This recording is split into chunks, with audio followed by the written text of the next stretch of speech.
चलिए आप लोग को मैं एक बात बताना चाहता हूँ कि सरकारी नौकरी और प्राइवेट नौकरी या अपना खुद का बिजनेस कुछ भी है, वो दोनों में कितना अंतर है और लोग क्या समझते हैं सरकारी नौकरी को और बिजनेस वाला में क्या फ़ायदा है क्या घाटा है, थोड़ा सा हम आपके लोग को इसके बारे में चर्चा करते हैं।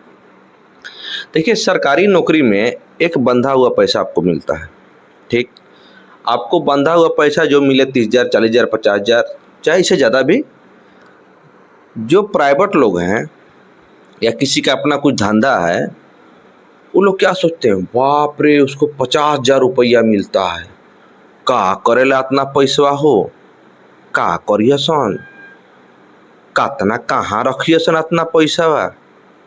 तो भाई आप लोग को मैं बताना चाहता हूँ, उसको 50,000 एक बंधा हुआ सैलरी मिलता है। उसके बाद उसको महीना भर 4 आना भी नहीं मिलता है।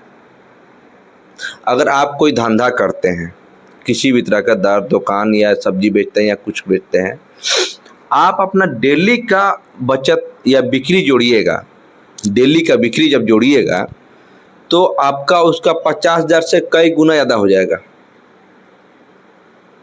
जबकि इसको 50,000 मिलता है और महीना भर अब हर चीज़ इसको उसी में करना है।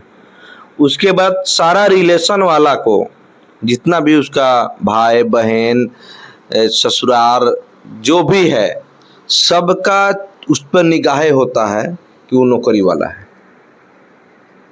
आप देखे होंगे, आप जाकर बैंक से पता लगा लीजिए या फिर नेट से कहीं से, भारत में जितना सरकारी नौकरी वाले लोग हैं, टोटल लोग मतलब 100 गो में से 92-93 मतलब 92% बताया जाता है, या 100 में 92 आदमी मानिए या 93 आदमी आज के डेट में हर महीना अपना EMI भर रहा, मतलब लोन भर रहा है बैंक में। सरकारी आदमी कोई भी हो, वो अपना बेटी का शादी या अपना घर या 2 कट्ठा ज़मीन बिना लोन लिए नहीं बना सकता है। वो अपना इज्जत बचाने में भी परेशान है। सरकारी नौकरी वाले करे तो क्या करें, गांव जाएगा तो पैदल चलेगा नहीं, पैसा ना रहते हुए भी दोस्त यार से कर्जा लेकर अगर बड़ो बाजार जाएगा तो गाड़ी बुक करके जाएगा, कहीं ससुराली जाएगा तो मार्शल से जाएगा। जो कि ऐसा मतलब नौकरी है, गांव वाला भी सोचता है कहता नौकरी है, मार्शल से ना जाएगा तो क्या टेम्पू से जाएगा। लेकिन ऐसा नहीं है गुरु, उसका एक बंधा पैसा मिलता है, किसी तरह अपना जीवन यापन करता है। हम जब ज्वाइन किए थे उस समय हमको 24,000 रुपया मिलता था, आज उससे 2 गुना से ज़्यादा मिलता है, लेकिन कंडीशन उससे ज़्यादा ख़राब है। जब हम ज्वाइन किए थे तो 24,000 रुपया मिलता था, उस समय 4500 रुपये में मेरा रूम भाड़ा 9-17 जो भी बिजली पानी सब कंप्लीट होता था। तो हम लोग 4 लड़का रहते थे, एक लड़का के 1100-1200 रुपया पड़ता था। खुराकी भी मानिए कि एक लड़का पे 1500 के आसपास पड़ता था, 500 खर्चा उर्चा, मतलब 4-5 हज़ार में मेरा आराम से महीना निपट जाता था हर तरह से, हंसी खुशी के साथ। उस समय भी 20,000 रुपया लगभग बच जाता था जब ज्वाइन किए थे। कैसे, उस समय हमारा खर्चा करने का स्टैंडर्ड नीचे था। पटना में पढ़ते थे, 1,000-1,200 रुपया घर से मिलता था, 2,000 रुपया मिलता था, उसी में चलने का आदत था। वही आदत ज्वाइनिंग के टाइम रहा, 1 आध साल वही आदत रहा। फिर धीरे धीरे संगत थोड़ा बदला। अब यहाँ रहें तो यहाँ के कुछ लोग हमसे 10 साल पहले से नौकरी कर रहे हैं, उन लोग का रहन सहन, खान पीन और पहनावा ओढ़ावा को देखते हुए अपने आप को भी उसमें थोड़ा ढालना पड़ा। उस समय तो मान लीजिए हम 15,000 रुपये तक बचा लेते थे। आज के डेट में मान लिए हमको 50,000 रुपये मिलता है, लेकिन उस समय हमको रूम भाड़ा लगता था 1,200 रुपया, 1,100 रुपया। आज रूम भाड़ा हमारा लग रहा 8,000 रुपया। हमारा सैलरी 2 गुना हुआ, लेकिन रूम भाड़ा 5 गुना हुआ। उस समय हम स्लीपर ट्रेन में जाया आया करते थे, स्लीपर ट्रेन का स्लीपर बोगी में जाया आया करते थे टिकट कराकर, जैसे भी। आज बिना AC का नहीं होता है। इमरजेंसी आया तो फ्लाइट से भी जाना पड़ता है। और इसलिए नहीं कि हमारे पास पैसा है, इसलिए कि अगला को कम से कम इतना एहसास ना हो कि परेशानी में है। आप घर जाइएगा, सारा समस्या आपके ऊपर रहेगा। आप घिस घास से किसी तरह कुछ रुपया बचाइएगा, घर जाइएगा देखिए कि ये नहीं है, वो घर में नहीं है। आप शहर में देखते हैं कि ये व्यवस्था है लोगों के पास, गांव में उतना व्यवस्था ना होता है, तो लगता है कि मेरा घर में भी वॉशिंग मशीन हो, मिक्सर मसाला पीसने वाला हो, इंडक्शन हो, ये हो वो हो। हम लोग शहर में देखते हैं, चाहते हैं कि मेरा घर में भी ऐसा हो। उसके लिए लोग जो भी पैसा बचता है अपना घर में पूर्ति करता है।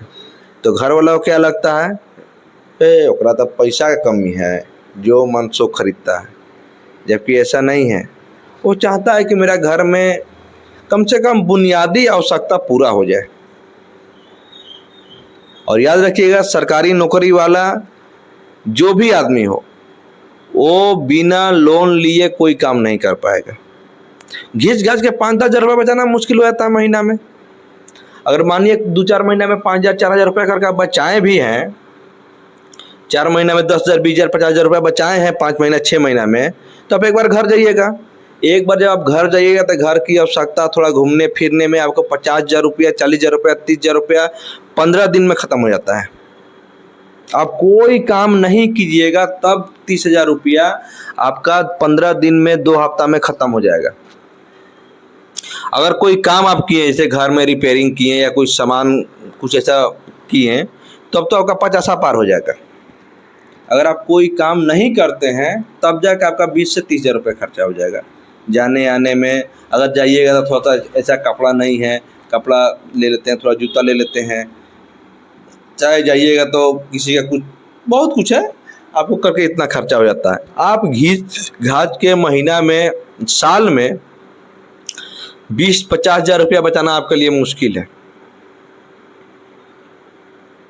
अगर आप सोचते हैं भविष्य के लिए 1 कट्ठा 5 कट्ठा 2 कट्ठा 2 डिसमिल 3 डिसमिल कहीं शहर में ज़मीन लें, तो आप बिना लोन के नहीं ले सकते हैं। अब देखिए वहीं इसका उल्टा प्राइवेट वाले, वो लोग भले 30,000 रुपया कमाता है, 20,000 रुपया कमाता है, सब्जी बेचता है, लेकिन वो लोग लोन नहीं लेता।